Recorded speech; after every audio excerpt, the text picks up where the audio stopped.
Hello, and welcome to Say It Naturally. If you've ever felt unsure about your pronunciation or hesitant about using your voice in English, you're in the right place. I'm Jenny. I'm an English pronunciation and neurolanguage coach. And in this podcast, I share insights, reflections, and simple ideas to help you feel more at ease, more confident, and more natural when you speak.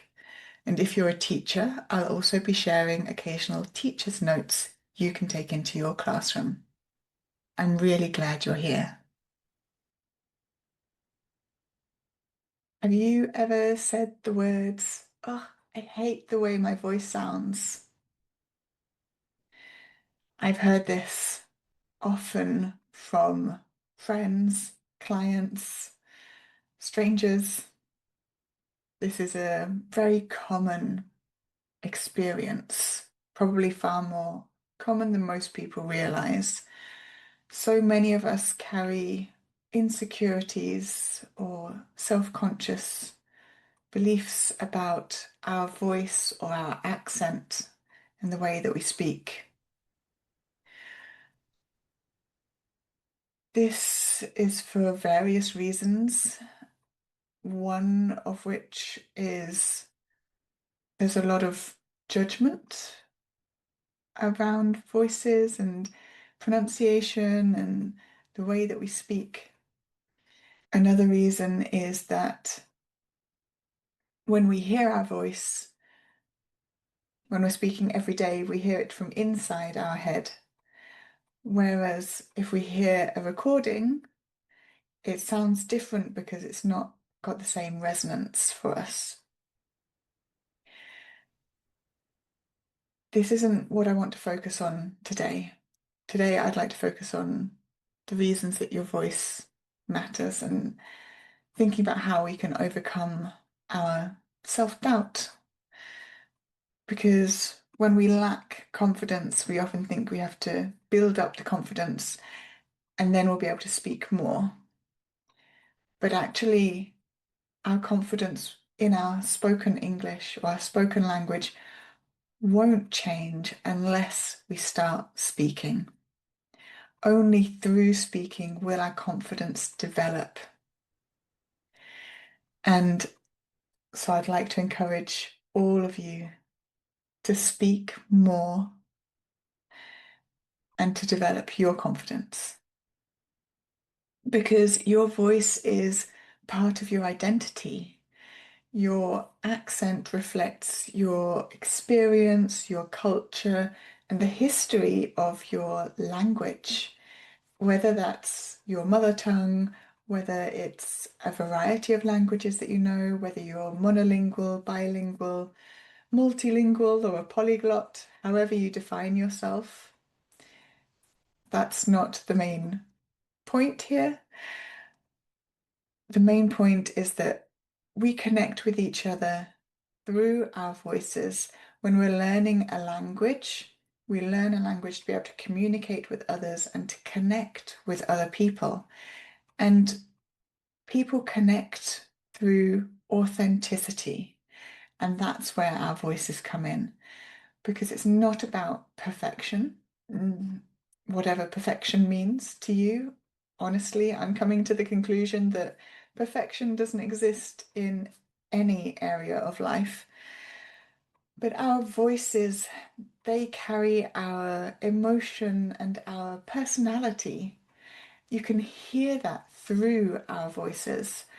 And I was speaking to a lady recently who was sharing that this is the reason we don't connect in the same way to AI voices, because there's no emotion, there's no lived experience in the voice. This is what we bring to the table when we speak. And through this, we connect with the people that we're speaking with.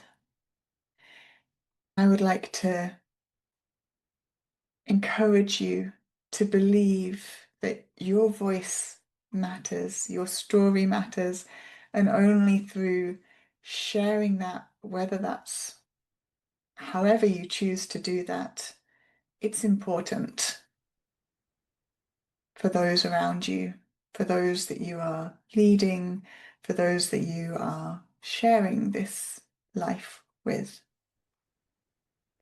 Whether that's you as a teacher, a professional, or just as a human being traveling and exploring the world.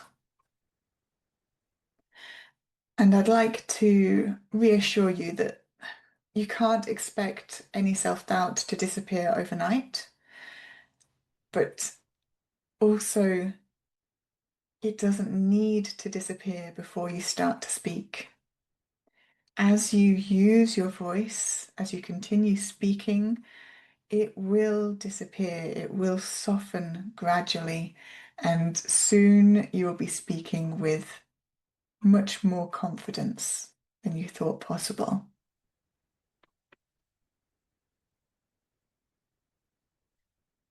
If you are a teacher, I'd like to share a short teacher's note here, something that you can take directly into your classroom.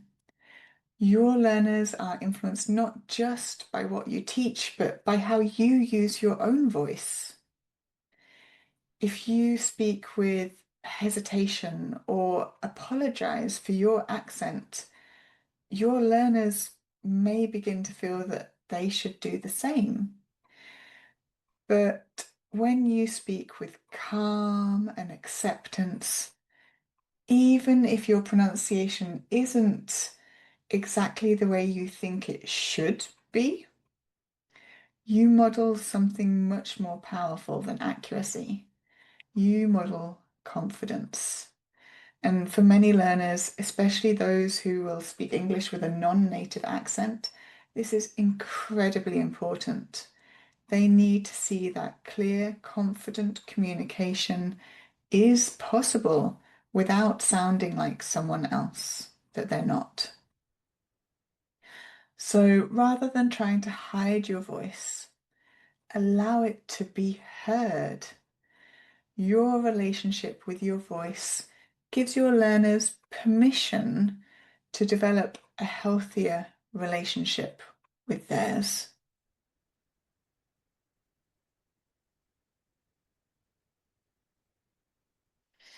So the key thing to remember is this: your voice is already enough. In the next episode, we'll explore something that often goes unnoticed: how stress, energy, and even your breathing can change the way your voice sounds, and what you can do to support it.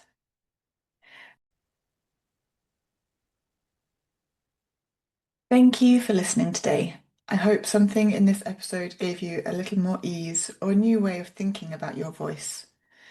And if you'd like more support with your own pronunciation or confidence, you can find me at excellenceinenglisheducation.com. I work with learners and teachers who want to feel more comfortable and natural in their spoken English. There'll be a new episode of Say It Naturally next week, and I'd love for you to join me again. Until then, take care of yourself and your voice.